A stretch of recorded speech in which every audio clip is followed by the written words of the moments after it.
Hi, Bill Garvin here for Gunold USA. Okay, in this tutorial video, what I want to cover is tensions on your machine. What you see here is a tension test that's been sewed on the machine. This is called an H test. Some people use I's, O's, letter P. What's important is that you have a 1-inch tall column that's roughly 1/4 of an inch wide. Okay. If I flip over the back of this tension test, just an explanation of what tension is. Tension is a tug of war between your top thread and your bobbin. Any book or manual is going to show you, for example, here on this side, a 1/3 or 33% pull, meaning color, white, color for the thread. With that being said, that is correct tension on a machine. For the most part, you have different types, brands, twists, weights, sometimes even colors can be a factor in the tension on your machine. What I go by is what I refer to as in range. As long as I have a 20% pull, a little less bobbin, to an 80% pull, I'm in range and I'm ready to sew production. If I have nice, tight, clean stitches on top. So a better explanation of what tug of war is, or tension is tug of war, should I say, is the sample I have on the machine right now. The first H, and this is all the same letter, the same color, 7 on this machine. The first H is good tensions. The second H, you can start seeing that the white is starting to appear on top. And the last one that we're going to finish sewing now,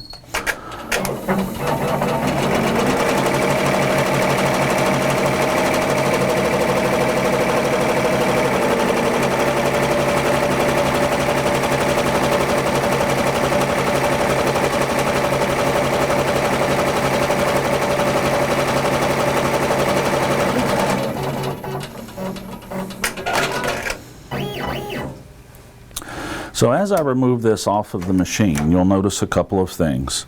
Good, nice, tight, clean stitches, pretty much all the way around. The second one, too much white thread showing. On the last one, when I flip it over, you're going to see no thread at all. And you'll see that the top thread actually starts piling into the middle.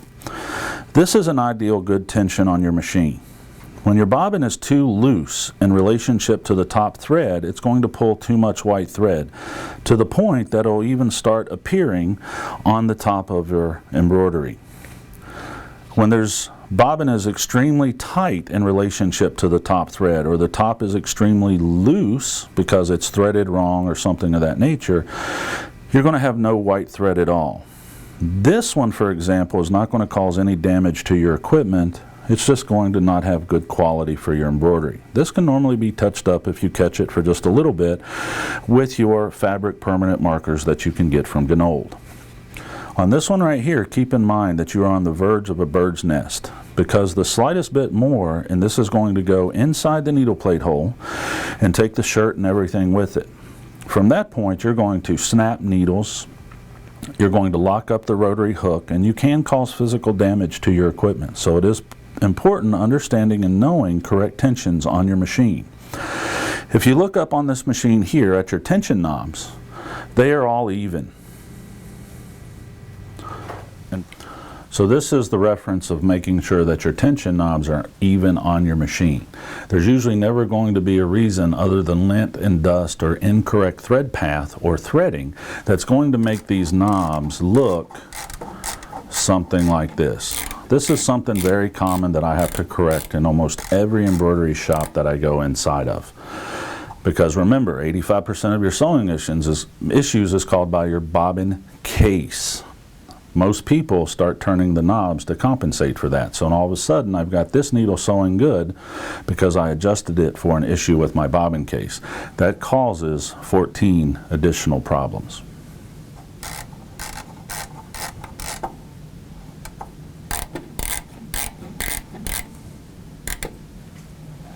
If you look at our tension test earlier that we did, you will notice that there is a variable throughout all of those colors. But I'm pretty much in range. And I do have different types of thread on this machine.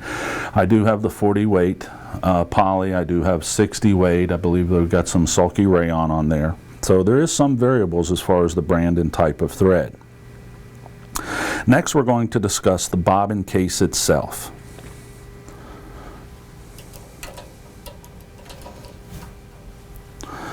When setting and checking the tension on your bobbin case, make sure that your hook or pigtail is not wrapped. Now this one is extremely tight, just so I could run the last sample that I did to explain tensions to you a little bit better.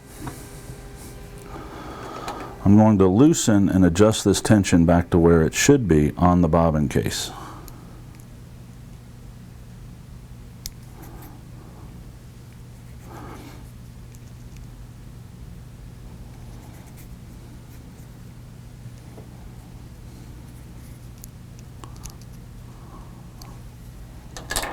Okay.